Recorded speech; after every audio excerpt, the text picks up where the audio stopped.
የሚረሳ ሰው እግዚአብሔር ያደረገለትን ሰውም ያደረገለትን የሚረሳ ሰው አጉረምራሚ ነው። እንደ ቀላል እንዳታዩት፣ እንደ ስራ እንደ ከባድ እንዳታዩት። እድል አግኝቻለሁ እና ምንድነው ማድረግ ያለብን? ታዲያ እንዴት እናድርግ? ማመስገን እንፈልጋለን አይደል? እኔ ለራሴ ጠይቄዋለሁ ይሄን ጥያቄ ዛሬ ሳይሆን ሌላ ቀን ነው። እሺ ታዲያ ምንድነው እንዴት ነው ማድረገው? ሁሉ ጊዜ ለማመስገን ምስጋናው በመደረግና ባለመደረግ በመሆንና ባለመሆን ላይ ብቻ የተመሰረተ ስለሆነ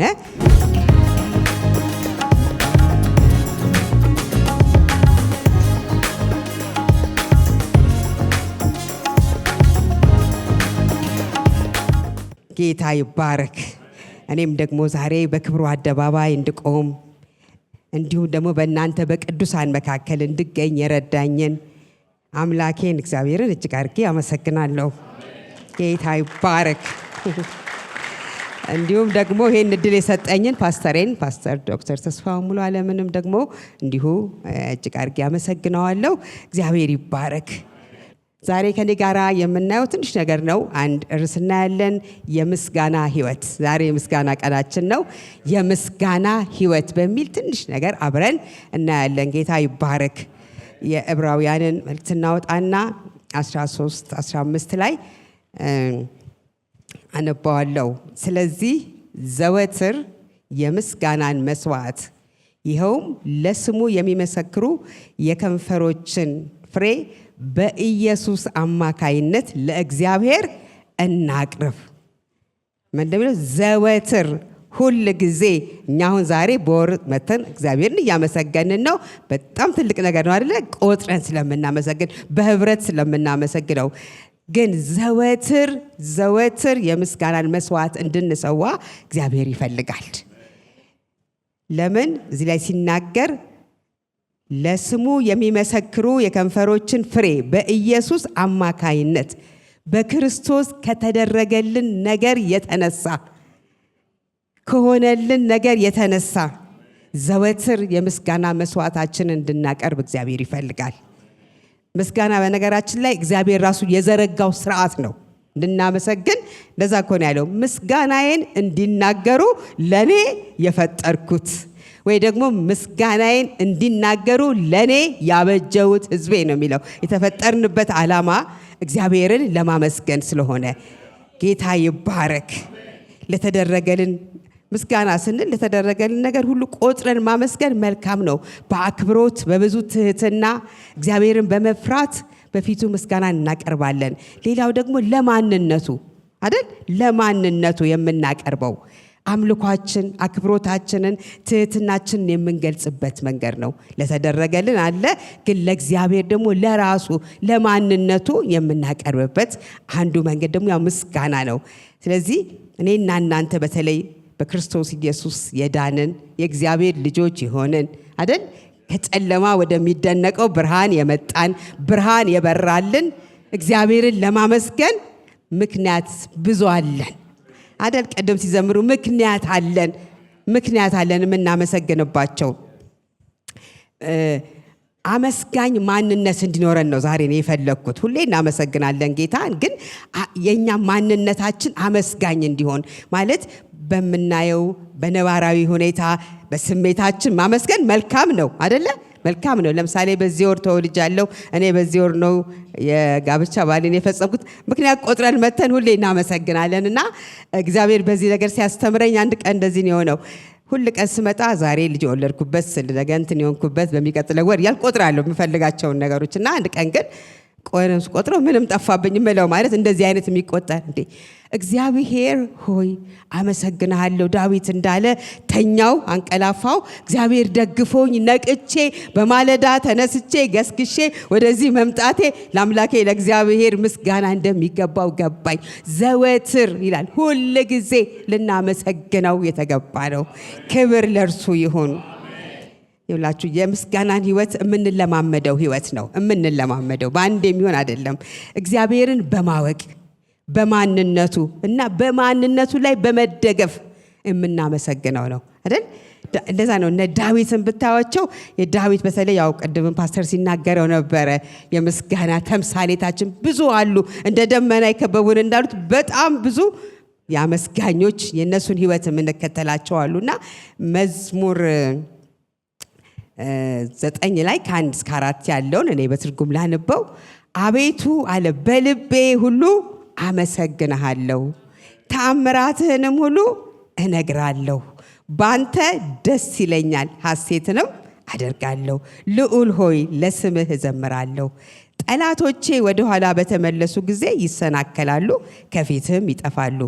ፍርዴንና በቀሌን አድርገህልኛልና ጽድቅን እየፈረድ በዙፋን ላይ ተቀመጥሃል። ይህን ሲናገር ዳዊት የነበረበት ሁኔታ የተመቻቸ ሁኔታ አልነበረም። ጠላቶቹ አሉ እኮ። ይሄ እኮ ትንቢታዊ መዝሙር ነው የዘመረው። ጠላቶቹ እያሉ ጠላቶቹ ወደ ኋላ በተመለሱ ጊዜ ይሰናከላሉ፣ አንተ ፊት ስለሆኑ ይጠፋሉ፣ ሊቆሙ አይችሉም እያለ በእግዚአብሔር ማንነት ላይ፣ በእግዚአብሔር ጠባቂነት ላይ፣ በእግዚአብሔር ታማኝነት ላይ፣ በእግዚአብሔር ቸርነትና ምሕረት በጎነት ላይ ተደግፎ ነው የሚናገረው። ከነባራዊ ሁኔታ ወጥቶ ከምናየው አሁን ከምንላቸው ሁኔታ ወጣ ብሎ ዳዊት ምስጋናውን ሲያቀርብ እናያለን። ምን ይላል? እንደውም ፍርዴም ጉዳይም ባንተ እጅ ነው። ስለዚህ ሲያመሰግን እኔ እናንተ አብረነን ያለነው ባንተ እጅ ነው ያለው የኔ ጉዳይ። ስለዚህ የማመሰግነው አንተ ከኔ ጋር ስላለ ጠላቶቼ ቢኖር እንኳን ይወድቃሉ። ለምን? ባንተ ፊት ሊቆሙ አይችሉም። እኔ ብቻዬን አይደለሁም። ኮንሸስ ነው ያውቃል። ከእግዚአብሔር ጋር ሆኖ ነው የሚያደርገውና እንደዚህ አይነት የምስጋና ህይወት እንዲኖረን እግዚአብሔር ይፈልጋል። እንደዚህ አይነት የምስጋና ህይወት ጌታ እንዲሰጠን እሱ ይወዳል። ምስጋና ከልብ ነው የሚነሳው። ለዚህ ነው ከልቤ አመሰግንሃለሁ። እንደገና ደግሞ በአንደበት ይገለጣል፣ በተግባር ይገለጣል። ምስጋና እንደዛ ነው። ጌታ ይባረክ። እኔና እናንተ ደግሞ ይበልጥ ደግሞ የአዲስ ኪዳን ካህናት አይደለ? የተዋጀን የተመረጥን ደግሞ እኛ ደግሞ እግዚአብሔርን ልናመሰግን የተገባ ነው። የምስጋና ህይወት ሲኖረን ችግርም ሲመጣ መከራም ሲኖር አይደል እንዴ? ቀላል አይደለም። ስንናገረው ቀላል ነው፣ ግን ነገሩ በሆነበት ጊዜ ነው አመስገን ነው አይደል እንዴ? እንደዛ ነው። ብዙ የምናያቸው ሰዎች አሉ በእግዚአብሔር ቃል ላይ። በነገራችን ላይ ምስጋና የማይፈልግ የለም። ሰውም ምስጋና ይፈልጋል፣ እግዚአብሔርም ምስጋና ይፈልጋል። ለዚህ ነው ኢየሱስ ክርስቶስ በሉቃስ ወንጌል ላይ ብትመለከቱ ምስጋናን ሲፈልግ ታዩታላችሁ። የት አሉ እንዴ ሳያመሰግኑኝ ወዴት ሄዱ ብሎ ሲናገር እናያለን። ሉቃስ 17 ከ11 እስከ 19 አላነበውም፣ ግን ታሪኩን ልንገራችሁ። ጌታ ኢየሱስ ክርስቶስ ወደ ኢየሩሳሌም ሲሄድ ይላል በዛ በሰማርያና በገሊላ ያልፍ ነበረ። በዛ ማነበሩ 10 ለምጻሞች አይደለ? የሚያሳዝኑት እኮ በጣም የገረመኝ እነርሱም በርቀት ቆመው መጠጋት ስለማይችሉ፣ ከሰው ስለማይደባለቁ፣ ከሰው ጋር ስለማይሆኑ በርቀት ቆመው ምን አሉት? ጌታ ሆይ ራራልን ብለው ጮሁ ይላል። ጩኸታቸው ትልቅ ነበር። ለምን? ስለማይጠጉ ግን መፈወስ ፈልገው። ጌታም አዘነላቸው፣ አያቸውና ሂዱና ለካህናት አሳዩ አላቸው። ሄዱ፣ በመንገድ ላይ እያሉ ተፈወሱ። ያው ታሪኩን አልነግራችሁም፣ የምናውቀው ነው። እኔ የፈለኩትን ለመናገር ነው። ከዛ ውስጥ ግን አንድ ነው የመጣው። እሱም ደግሞ ምን አይነት ሰው? ባዕድ፣ ልዩ ወገን፣ ባዕድ የሆነ ዘመድ ያልሆነ። እኔና እናንተ እኮ ዘመድ ነን፣ የእግዚአብሔር ዘመዶች አይደል? የእግዚአብሔር ልጆች፣ በክርስቶስ ኢየሱስ ልጆች የሆነን። እሱ ግን ምን አለ እንዴ? ያውም ሳምራዊ ማለት በዛ ዘመን ሳምራዊና ይሁዳ ታውቃላችሁ። እነዛ እኮ የአብርሃም ወገን ናቸው። እነዛ ያ ታሪክ ላይ ሳነበው የአብርሃም ወገን ናቸው። ማመስገን ግዴታቸው ይሁን። የኪዳን ሰዎች ኪዳን ያላቸው ናቸው። ማመስገን ግድ ነው ኪዳን ያለው ሰው። እነሱ ግን አልተመለሱም። ይሄ ባዕድ የሆነ ሰው ግን ምንም እኮ የማይጠበቀው ዛሬ እኮ በቤቱ ያለን እንድናችሁ ራሳችን እንድናይበት ነው። እኛንን በብዙ ማመስገን ያለብን፣ በብዙ ልናመሰግነው እግዚአብሔር ይገባል። ለምን? ኪዳን አለን። እንዲሁም ከነሱ ከአብርሃም ኪዳን የተሻለ ኪዳን፣ በክርስቶስ የሆነ ኪዳን፣ የደም የሆነ ኪዳን ስላለን ጌታ ልናመሰግነው ይገባል። ጌታ ኢየሱስ እንደዚህ አለ። ያኛው መጥቶ ሲያመሰግነው ኢየሱስም እንዲህ ሲል ጠየቀው፣ የነጹት 10 ሰዎች አልነበሩምን? ታዲያ 9 የት ደረሱ?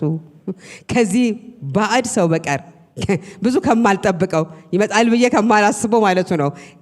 ከዚህ ባዕድ ሰው በቀር ተመልሰው እግዚአብሔርን የሚያመሰግኑ የሉም ማለት ነው አለ። እሱ ራሱ አንድም የለም ማለት ነው ተደርጎለት ዛሬ እና ሂድ አለው። እሱን ሂድ አለው። ግን የተደረገላቸውን ስታስቡ፣ ልመናቸውን ስታስቡ፣ ጩኸታቸውን ስታስቡ አንዳንዴኛም እንደዛ ሆኖ በብዙ ጮኸን ጠይቀን በብዙ ብለን ምስጋና ላይ ግን ያው በቃ ትንሽ ነው። እኔ በጣም ራሴን እታዘበዋለሁ። አንዳንድ ጌታ ሆይ ሌሊት ተነስታችሁ ማታ ጮኻችሁ እግዚአብሔር አባት ሆይ ብላችሁ ነገሩ ሲደረግልን ግን የሚታየው ነገር እንደሚጠበቀው ነው ወይ? ሁላችን ራሳችንን የምናይበት ይሆናል። ጌታ ይባረክ። ስለዚህ እኔና እናንተ በፍጹም ለእኔ እንደመሰለኝ ሲደርሱ ረሱት፣ እንደተፈወሱ ረስተው ከቤተሰባቸው ጋር ሄዱ። ደግሞ የሚረሳ ሰው ምን አይነት ሰው መሰላችሁ? አጉረምራሚ ነው አይደል? የሚረሳ ሰው እግዚአብሔር ያደረገለትን ሰውም ያደረገለትን የሚረሳ ሰው አጉረምራሚ ነው። ይሄን ደግሞ በማን ህይወት እናያለን? በእስራኤል ህይወት እናያለን አይደል? እንዴት እንደሚያጉረመርሙ በየመንገዱ ስፔሻሊ በዘጸአት ከ14 ጀምሮ ብታነቡ በየምዕራፉ እያጉረመረሙ እያመሰገኑ የሚረሱ ነበሩ። ስለዚህ የሚረሳ ሰው አጉረምራሚ ነው። ለምን? ምስጋናው በመደረግና ባለመደረግ በመሆንና ባለመሆን ላይ ብቻ የተመሰረተ ስለሆነ ለዚህ ነው ማመሰግን ሰው አጉረምራም የሚሆነው። እነዚህ እንግዲህ የእስራኤልን ታሪክ እኔ አላነብላችሁም፣ እንዲሁ ጨረፍ አድርጌው ልለፍ ማለት ብዬ ነው። እነዚህ የእስራኤል ህዝቦች እንግዲህ ታውቃላችሁ ከግብፅ ምድር ሲወጡ ያጋጠማቸው ነገር ትክክል ነው። ከፊት ለፊታቸው ባህር ነው፣ ከጀርባቸው ያ ጦር ነውና ጮሁ። ልክ ነው እኮ አይደለም? መጮህ የሚገባቸው ወደሚገባቸው ነው የጮሁት። የገረመኝ ያ ተከፍሎ ያለፉት ያ የኤርትራ ባህር ወይም የቀይ ባህር የሚባለው አስቡ፣ ባህር የብስ ሆኖ ነው ያለፉት እነዚህ ሰዎች። አልፈው ግን ከትንሽ ቀን በጣም ይገርመኛል፣ 3 ቀን በምድረ በዳ ውሃ አጡና ኮምፕሊትሊ ያንስ ረሱት። የተደረገላቸውን ነገር ረሱ። የሚረሳ እኮ አይደለም። በነገራችን ላይ እኛ እንኳን ዛሬ ስናስበው፣ እኔ ሳስበው ሁሌ ነው የምደነቀው፣ እግዚአብሔርን የማመሰግነው። ማለት ውሃ ቆሞ የብስ ሆኖ መሻገር ታሪክ አድርጋችሁ አታብቡት። አሁን በዚህ ጊዜ እንዳለ ሆነ ስናስበው በጣም የሚያስደንቅ ነገር እኮ ነው። ግን በትንሽ ቀን እኮ ነው፣ ሊረሳ እኮ አይችልም። ከዛ እኮ ሲያልፉ አሸብሽበዋል፣ ልክ ዛሬኛ ዘምረዋል አይደል? ጌታ ሆይ ብለው ከበሯቸውን አንስተው ነማርያም ሳይቀሩ አሸብሽበዋል። ከሶስት ቀን ችግር በኋላ ግን ነገሩ ተቀየረ። አጉረመረሙ። ይሄም አለፈ። ጌታ ይባረክ። ሲያጉረመረሙ ውሃ አገኙ። ውሃው መራራ ነበረ። ሌላ ደግሞ አጉረምረ ነው። እግዚአብሔር ግን ሌላም ሰጣቸው። ስለሱ ብዙ ባላወራም ውሃም ጣፈጠ ምናምን እግዚአብሔር አይተዋቸውም፣ ያወጣቸው ህዝቦች ስለሆኑ ጌታ ይባረክ። ከዛ በኋላ ደግሞ ትንሽ መንገድ ከተጓዙ ትናንት ፓስተር ሲናገረው ከ2 ወር ከ15 ቀን በኋላ ሁሉንም ረሱት። ማለት የሚረሳ ህዝብ። ዛሬ እኔ በጣም ፈራሁኝ። እግዚአብሔር ያደረገልን እኛ የምናመሰግንበት እንደ ከተደረገልን ነገር ሌላ ትልቅ ምክንያት አለን አይደለ? ሃሌሉያ። ሁሌ የምናመሰግንበት የማይለወጥ ጌታ ይባረክ። የመጣንበትን አስበን ያለንን ህይወት አስበን ሁሌ ጌታን እናመሰግናለን። ቀላል ነው። ጌታ ይባረክ። እነዚህ ሰዎች ከ2 ወር ከ15 ቀን በኋላ ምን አሉ? እንደገና ያኛውን ተመኙትና በስጋ በቀቀያው ምንቸት ዙሪያ ሆነን በልተን ምን አያሉ ስለ ምግብ ጉዳይ ያወሩ ጀመረ። ምን ነው እዛ በሞትን ኖሮ በቃ ተንከራተትን አይነት ነገርና ጌታ ይባረክ። ከዛ በኋላ ግን ምንድነው የገረመኝ?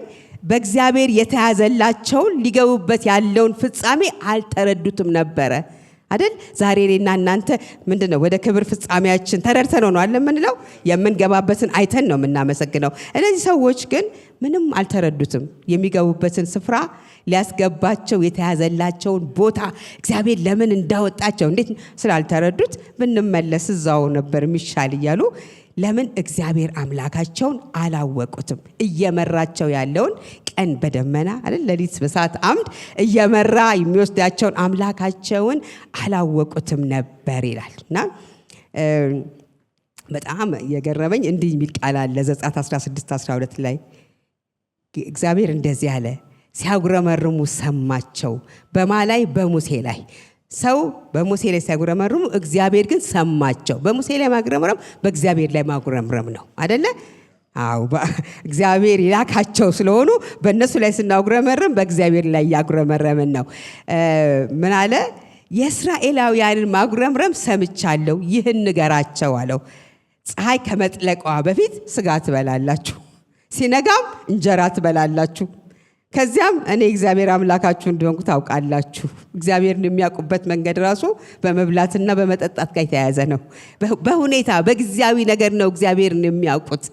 እግዚአብሔር ይባረክ። እኛ ግን እግዚአብሔር ረድቶናል አይደለ? ብርሃን በርቶልናል። ጌታን የምናያይዘው ከጊዜያዊ ከሆነ ነገር ጋር አይደለም። እና እንደዛ አላቸው፣ አምላክ መሆኔ ታውቃላችሁ። ምክንያቱም የምስጋና ህይወት የሌለው ሰው አጉረምራሚ እንዳልኳችሁ እንደ ሕፃን ነው። ሲያገኝ ደስ ይለዋል፣ ደግሞ ሳያገኝ ሲቀር ያኮርፋል። ሕፃን ነው።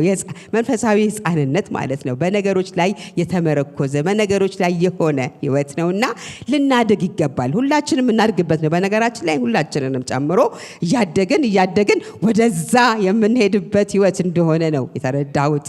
ጌታ ይባረክ። ስናጣ ከማጉረምረም፣ ስናጣ ከማኩረፍ፣ ሲሳካ ማን ያዘኝ ከማለት ወጥተን በእግዚአብሔር ማንነት ላይ ማለት በታማኙነቱ ላይ፣ በምህረቱ ላይ፣ በቸርነቱ ላይ፣ በይቅር ባይነቱ ላይ ተደግፈን በእርሱ ማንነት ላይ ተደግፈን እንድናመሰግነው እግዚአብሔር ይፈልጋል። ዛሬ እንደዚህ አይነት የምስጋና ህይወት እንዲኖረን ከየት እንጀምራለን? ከመጀመሪያው ከዚህ እንጀምራለን። ካደረገልን ነገር ማመስገን እንጀምራለን አይደል? እየቆጠርን እንጀምራለን። ጌታ ይባረክ።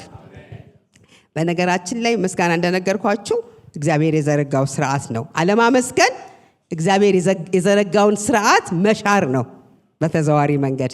ስናመሰግን ግን ያን ስርዓት እያከበርነው ነው። እንግዲህ የእግዚአብሔር ፈቃድ በሁሉ ማመስገን ነው። በሁሉ ማለት በሁሉ የሚለው ቃል ጥቅልል ያደርጋል አይደል? በሁሉ እንድናመሰግን እግዚአብሔር ይፈልጋል። የእግዚአብሔር ቃል በአንደኛ ተሰሎንቄ ላይ ሁሌ የምናውቀው ቃል ነው። ሁል ጊዜ ደስ ይበላችሁ፣ ሳታቋርጡ ጸልዩ፣ በማናቸውም ሁኔታ አመስግኑ፣ የእግዚአብሔር ፈቃድ በክርስቶስ ኢየሱስ ለእናንተ ምንድነው? ይሄ ነው። የቱ? በሁሉ ማመስገን የእግዚአብሔር አምላካችን ፈቃድ ነው። ይሄ ማለት በማናቸውም ሁኔታ መጥፎ ሁኔታ ሲያጋጥመን እንዴት ነው የምናመሰግነው? እንዴት ነው ደስ የሚለን እንላለን ሁላችንም አይደል? እንዴት ብለን ያቀተናል። ግን ምንድነው እግዚአብሔር በላያችን እንዳለና እንደሚቆጣጠር ማለት ሁሉ ነገር በእርሱ ስር እንደሆነ በዛን ሰዓት ማሰብ ነው የሚያስፈልገው አይደል? ምንም ነገሮች እንደዛ ሊሆኑ ይችላሉ። ማይመች ማመስገን የሚያስቸግሩ ሁኔታዎች ላይ ሆነን ግን ምን እናውቃለን? እግዚአብሔር ከኔ ጋር ነው። ቅድም እንዳለው ዳዊት የኔ ጉዳይ የኔ ፍርድ በሱ እጅ ነው እንዳለ የኔና የናንተ እድል ፈንታ የኔና የናንተ ጉዳይ በእግዚአብሔር ብቻ እጅ የተወሰነ ስለሆነ እግዚአብሔር ላይ አምነነው እናመሰግናለን። ትላንት ያሻገረን እንላለን። እስራኤል እኮ ጥሩ እኮ ነው፣ ወደ እግዚአብሔር ቢጮህ እኮ ችግር የለውም። ግን ትላንት ያደረገላቸውን ውሃ ሲቸግራቸው ትላንትና እግዚአብሔር ሆይ ኤርትራን ባህር እንደከፈልከው ዛሬ ውሃን ደግሞ ከፍለ አጠጣን ወይ ስጠን ብለው መጸለይ ሲገባቸው ምንም እንዳልተደረገ ምንም እንዳልሆነላቸው አድርገው እግዚአብሔር ፊት ያጉረመርማሉ። ዛሬ እኔና እናንተ በዚህ ህይወት የለንበትም። ለትምህርታችን ግን መልካም ይሆናል። ለምን? አጋጣሚዎች አሉ በየህይወታችን መካከል እምንላቸው ጉዳዮች አሉ። ያኔ መቆም የምንችለው በእግዚአብሔር በራሱ በማንነቱ ላይ በመደገፍ ነው። ሃሌሉያ! እግዚአብሔር አምላካችን የተባረከ ይሁን። እንደ በመጽሐፍ ቅዱሳችን ኢዮብ እንደ ኢዮብ አይነት የለም አይደለ? የሚያመሰግን ማለት የማመስገን ማንነት ያለው አመስጋኝ ማንነት ያለው እንደ ኢዮብ ያለ በጣም የሚገርመው በከንፈሩ ቀላል እኮ አይደለም። መጽሐፍ ቅዱስን ስናነበው ቀላል ይሆናል እንዲሁ ታሪክ ሆኖ ሲነበብ፣ ግን ወደ እናንተ ሲመጣ በከንፈሩ አልበደለም ነው የሚለው። ለዛ ነው የሚለው እንደዚህ ይላል፣ ሚስቱም እስካሁን ፍጹምነትህን ይዘሃልን? እግዚአብሔርን ስደብና ሙት፣ ወይም ደግሞ አሁን ግን እግዚአብሔር የማይገባ ቃል ተናግረኸው ሙት አለችው። ከዚህ አይብስም፣ በቃ ብትሞት ምንም እኮ ችግር የለውም አለችው። እርሱ ግን ምን አላት? አንቺ ከሰነፎች ሴቶች እንደ አንዲቱ ተናገርሽ፣ ከእግዚአብሔር እጅ መልካሙን ተቀበልን። ማለት ይሄ እኮ ህይወት በጣም የሚገርም እኮ ህይወት ነው። በቃ አመስጋኝ ማንነት ያለው ህይወት ነው ማለት እግዚአብሔርን እኔ አልኩኝ በቃ እግዚአብሔርን የማወቃችን ልክ ነው ብያልኩኝ። ምክንያቱም አንድን ሰው የምናውቃቸው ልኮች አሉ አለ ከሰው ጋር የምንገናኝበት ለአንድ ቀን የምናውቀው ሰው አለ፣ አብረን የምንሰራው ሰው አለ፣ አብረን የምንኖረው ሰው አለ። ሁሉንም በየደረጃው የምናውቀውን ዕውቀት እናውቃለን። ከአምላካችን ጋር ያለን ዕውቀት ወይም ደግሞ መተዋወቅ ጥብቅ ሲሆን ወይም ደግሞ እርሱስ በደንብ ስንያዝ እግዚአብሔርን ለማመስገን ቀላል ነው። ለምን? እናውቀዋለን። ታማኝነቱን፣ በጎነቱን፣ ፍቅሩን፣ ጌትነቱን፣ ቻይነቱን እናስብና እግዚአብሔርን ለማመስገን ይቀለናል። ኢዮብ እግዚአብሔርን በደንብ ነው ያወቀው። እንደዚህ ያለው ለዚህ ነው ራቁቴን ከእናቴ ማህፀን ወጥቻለሁ አለ አይደል? እግዚአብሔርን ከሚበድል የተወለደበትን ቀን ወይም ደግሞ የተረገዘበትን ቀን መናገር ይቀለዋል። ራቁቴ ወደዚያ መለሳለሁ፣ እግዚአብሔር ሰጠ፣ እግዚአብሔር ነሳ፣ የእግዚአብሔር ስም የተባረከ ይሁን። ይሄንን የሚል አቅም አለን። እንደዚህ የሚል እግዚአብሔር አቅም አለን እኮ። ለምን? ጸጋ ስላለ። የጸጋ ዘመን ነው አይደለ? የምንልበት ጸጋ ተሰጥቶናል። ለጸጋው ምቹ መሆን ነው የሚያስፈልገው እንጂ እኮ ጸጋው አለ። ደስ የሚለው እነሱ ግን በዛ ዘመን አልነበሩ። ያ ዘመን የነሱ ዘመን ግን እግዚአብሔር ረዳው። ስለዚህ እግዚአብሔር አምላካችንን አመስጋኞች እንድንሆን። ማያመሰግን ሰው እንዲህ አለ፣ ሰነፍ ነው አለ፣ ሞኝ ነው አለ። የእግዚአብሔርን ማንነት ስላልተረዳ። ለዚህ ነው አንቺ እንደ ሰነፎች ሴቶች ነው ያላት እኮ። ሰነፍ ነሽ፣ ሞኝ ነሽ። መልካም ነገር እግዚአብሔር በሰጠን ጊዜ እግዚአብሔር ይረዳናል ማለት እኔ ጌታን አምነዋለሁ ያለ ሁሌ።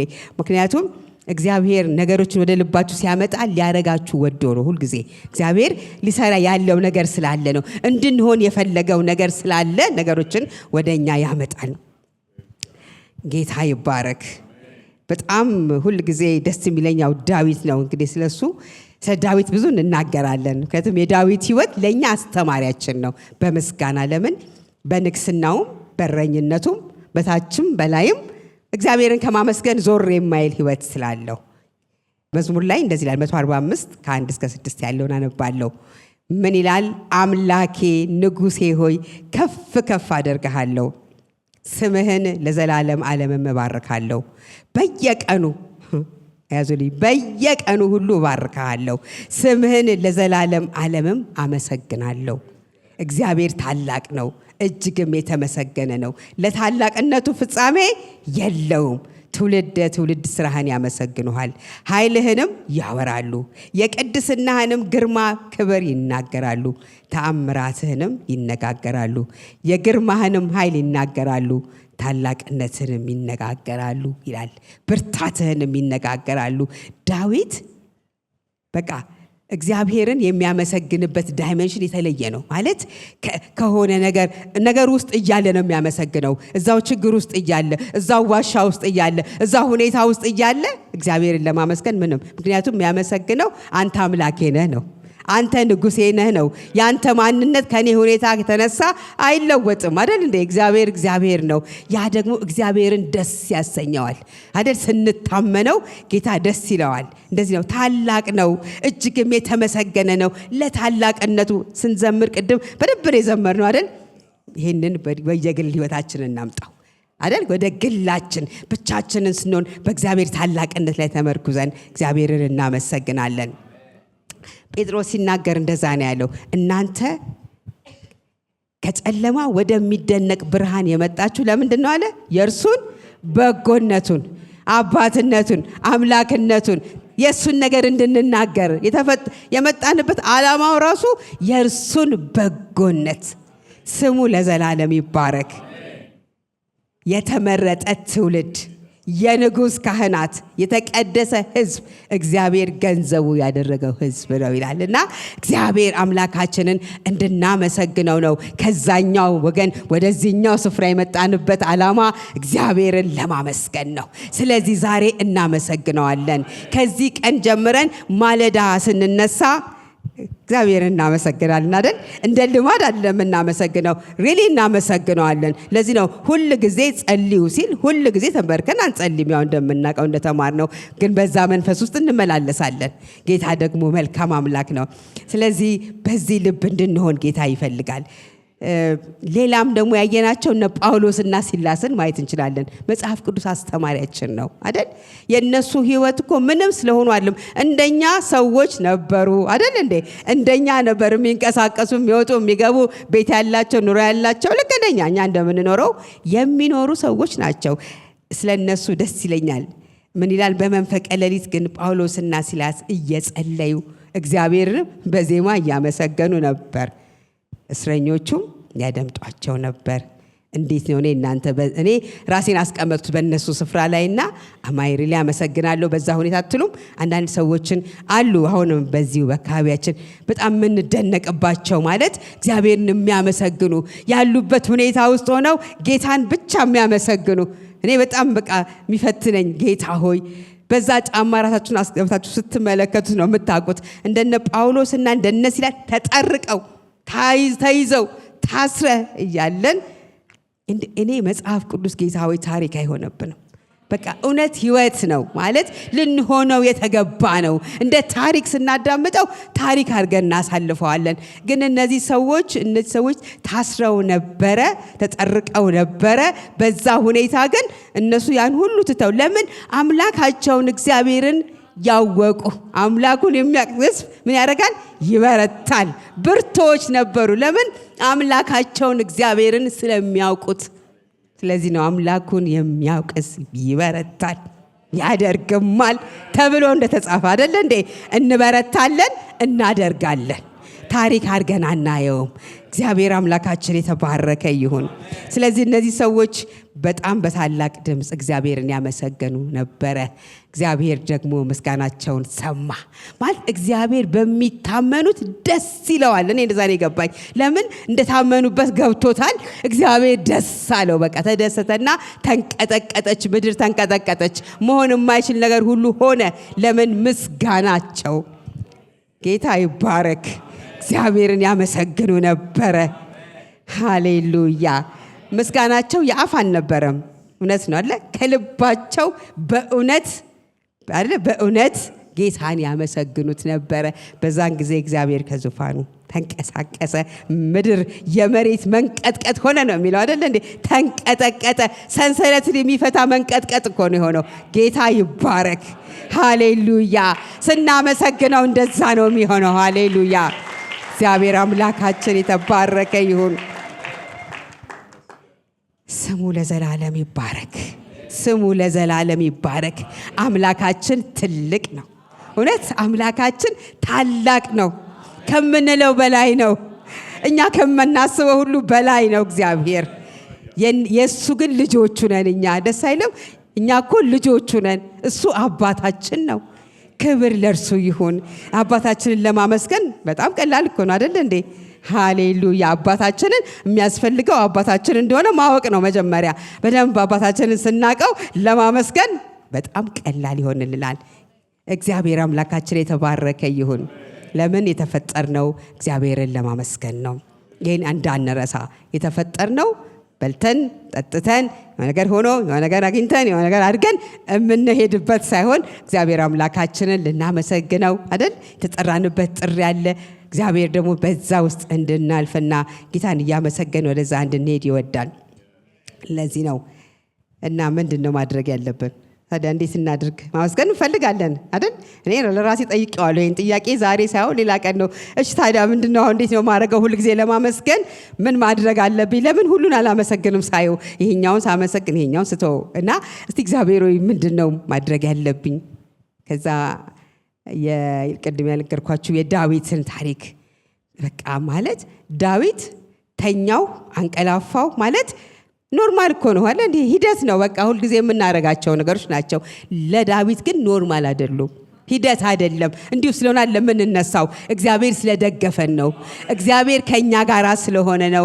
ተኛው አንቀላፋው፣ እግዚአብሔር ደግሞ ደግፎኛልና ነቃው ብሎ ይነሳል። እኛም ስንነሳ ጉድ ሞርኒንግ ሆሊ ስፒሪት፣ መንፈስ ቅዱስ አመሰግንሃለሁ ደግሞ ለዚህ ማለዳ ስለበቃው፣ ይሄን ማለዳ እንዳይ እድል ስለሰጠኸኝ ብለን እንነሳለን።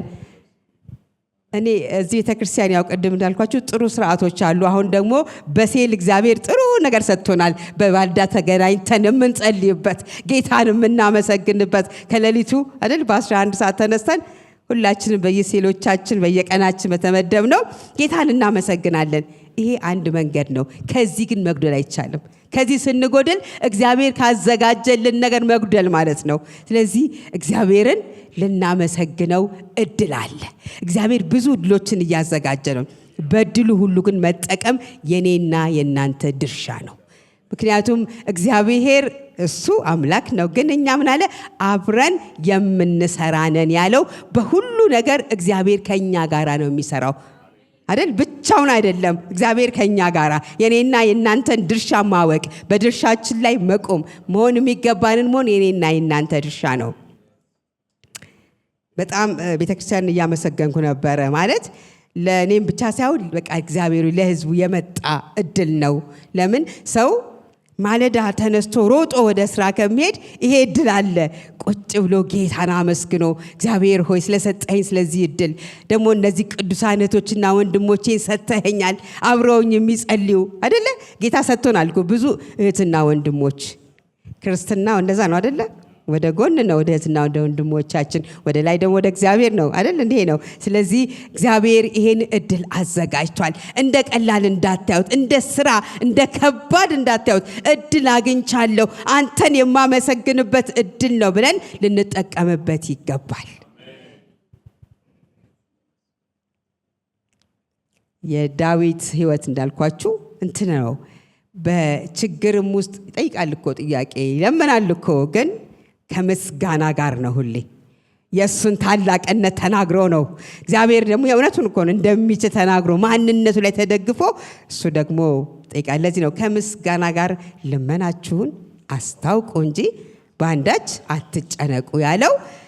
ልመና እንደሚያስፈልግ ይታወቃል። ግን ልመናችን እንዴት እናስታውቅ ብለን ስንል ከምስጋና ጋር። ምስጋናው እንዴት ይምጣ? በእግዚአብሔር ማንነት ላይ በመደገፍ በቃ ይሄ ነው። በማንነቱ ላይ በመደገፍ እናመሰግነዋለን። በማንነቱ ላይ አይደለ?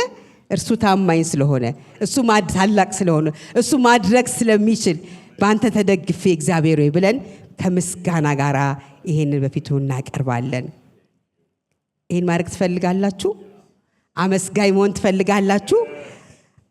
አንዳንድ ሰዎች ቤት ሄጃለሁ ይታመሙና እኔ ልጠይቃቸው ሲሄድ ግን የሰማሁት እዛ ጋር ሲሄድ እንዴት ናችሁ ሲል እግዚአብሔር ይመስገን ሲሉ እኔ ራሴን ነገሩን እንትን አደረገኝ። ማለት ሁልጊዜ መቼም እንደ ሰው በዚህ ውስጥ ሆኜ እንደዚህ እናገራለሁኝ ወይ?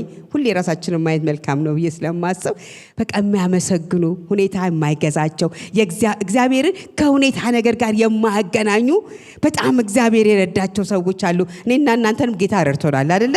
ከዚህ ቀን ጀምሮ እግዚአብሔርን እናመሰግናለን። ምንም ነገር ቢመጣ በአንደበታችን እግዚአብሔርን አንበድል። እኔ በቃ በከንፈሬ ጌታ ሆይ እንዳልበድል አትሉም? ጠዋት ተነስታችሁ እርዳኝ። ለምን ኢዮብ በከንፈሩ የሚያስበድል እኮ ነው እንደ ሰው ብትፈርዱት አይደል እንዴ? ሁኔታው በጣም ከባድ እኮ ነው፣ ቀላል አይደለም። ግን እሱ ደግሞ እግዚአብሔርን ያውቀው ነበረ። አምላኩን ለመናገር አቅም የለውም። ለምን? እግዚአብሔር ማንነቱን ያውቃል። አንድ የቅርብ ሰዋችን እንኳን ታማኝነቱን ስናቅ አይ እሱ አያደርገውም ማለት ለምንለው አይ የሆነ ነገር ገጥሞት ቢሆን ነው እንጂ ይሄ ሊሆን አይችልም። ለምን? የምናውቀው ዕውቀት ነው ያንን ሊያናገረን የቻለው። ኢዮብም እንደዛ ነበረ። የሚያውቀው ዕውቀት፣ እግዚአብሔርን የሚያውቅበት ዕውቀት። ጌታ ይባረክ። እግዚአብሔርን እናመሰግነዋለን። ስለዚህ እኔና እናንተ ከዚህ ጊዜ ጀምሮ እያመሰገንን ነው። በየወሩ መልካም ነው፣ ይሄ ጅማሬያችን ነው። ግን ህይወታችን ሁሉ የምስጋና እንዲሆን ግን እግዚአብሔር ይፈልጋል። ገብቷቸው ዛሬ ስንመጣ የምናመሰግነው ስለሆነልን ነገር ሁሉ ነው አለ የምናመሰግነው። ደግሞ ስላልሆነውም ስለሆነውም የምናመሰግንበት ደረጃ አለ ማለት ነው። እግዚአብሔር ደግሞ እንደዛ እንድንሆን ይወዳል። እግዚአብሔር ይሄን ይፈልጋል። ጌታን እናመሰግነዋለን። ጌታን እናከብረዋለን። እግዚአብሔር ሆይ እናመሰግንሃለን ይሄንን እድል ስለሰጠህን፣ አንተን የምናመሰግንበትን እድል ስላዘጋጀህልን። ክብር ሁሉ ላንተ ይሁን። እንወድሃለን ጌታ ሆይ፣ እናመሰግንሃለን። በነገር ሁሉ ጌታ ሆይ አንተ ጻድቅ ነህ። ስምህ ለዘላለም ይባረክ። ስምህ ይባረክ። ህይወታችን ከዚህ በኋላ አጉረምራሚ አይሆንም። ሁል ጊዜ አመስጋኞች እንሆናለን። እግዚአብሔርን የሚያመሰግን ህይወት እንዲኖረን ከእግዚአብሔር ጋር ግንኙነታችን እናጠነክራለን። ከትናንትናው ነገ ከዛሬው ነገ ከጌታ ጋር የተጣበቀን ስንሄድ እግዚአብሔርን ለማመስገን ስራችን፣ ንግግራችን፣ አካሄዳችን ሁሉ እግዚአብሔርን በማመስገን ይሆናል። ክብር ለእርሱ ይሁን። ሃሌሉያ ሃሌሉያ። እግዚአብሔር ይባረክ። ሁላችንም እንቆማለን። ስምህ ይባረክ። ጌታ ኢየሱስን የግል አዳኛችሁ አድርጋችሁ ያልተቀበላችሁ ቀጥሎ ያለውን ጸሎት ከኔ ጋር በመጸለይ ወደ ሕይወታችሁ እንዲገባ አሮጌው ታሪካችሁ እንዲያቆም አዲስ ጅማሬ በሕይወታችሁ እንዲጀምር ማድረግ ትችላላችሁ። አሁን ይሄን አብረን እንጸልይ።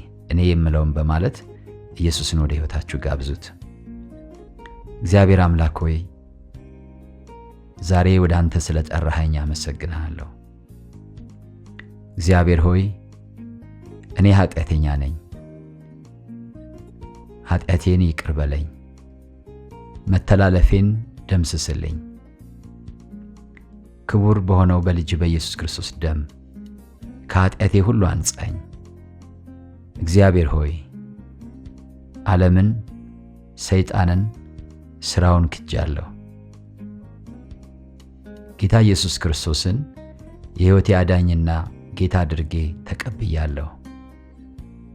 ኢየሱስ ክርስቶስ ከሙታን እንደተነሳ በልቤ አምናለሁ። ጌታም እንደሆነ በአፌ መሰክራለሁ።